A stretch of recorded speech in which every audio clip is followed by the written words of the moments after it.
All right, so here's the starting file for the React components practice. And the aim of the game is to separate out all of this code into a separate component. By the end, you should have a single component which is called app inside your index.js.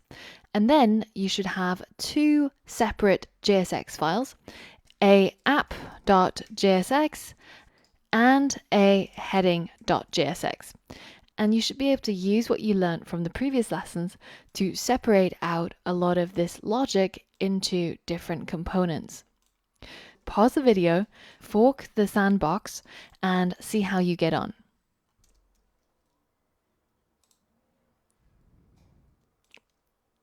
All right, so here I've got the original code, and we're rendering a single H1 element, which is the heading, which is showing up right here. And what we want to do is we want to clear out all of the code from our index.js so that it's only rendering a app component.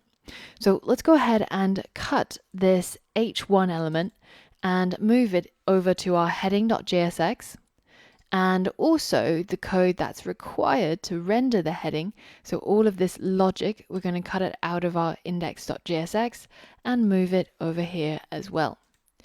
Now remember, we need our React module in order to render JSX. So let's go ahead and import React from React. And now we're going to create a function that is going to be called heading. And this function is going to enclose all of this code. So I'm going to cut this part out and then move it to the bottom here. The final thing we need to do is we need to give our function an output. So tell it what it needs to return, and it's of course going to be this H1 with class name of heading, with style that's dynamically determined by a code above, and the greeting is also determined by the time of day, using our JavaScript code inside this heading component. The final thing we need to do with our heading component is to export this heading function. So let's go ahead and export default heading, and now we can save it and use it inside our app.js. So our app.js is going to be the starting point of our component tree.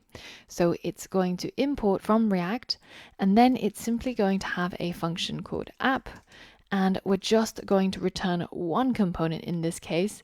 So normally you would probably have a div with multiple components.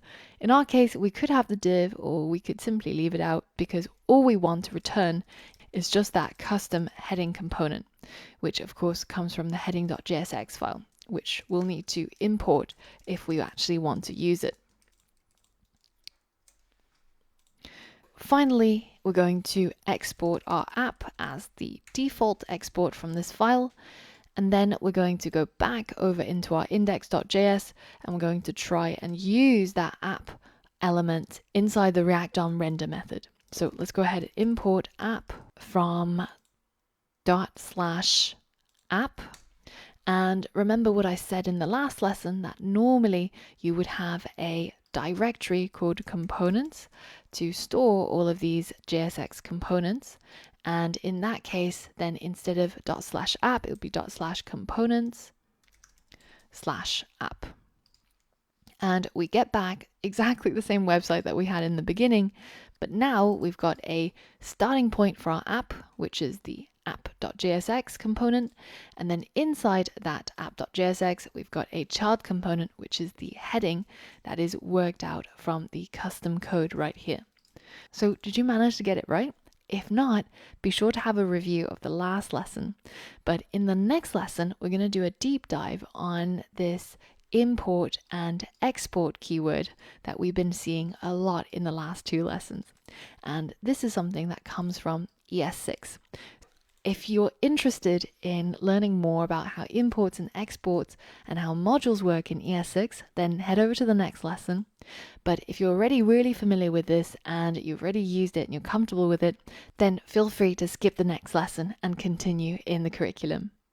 So whichever way you choose, I'll see you on the next lesson.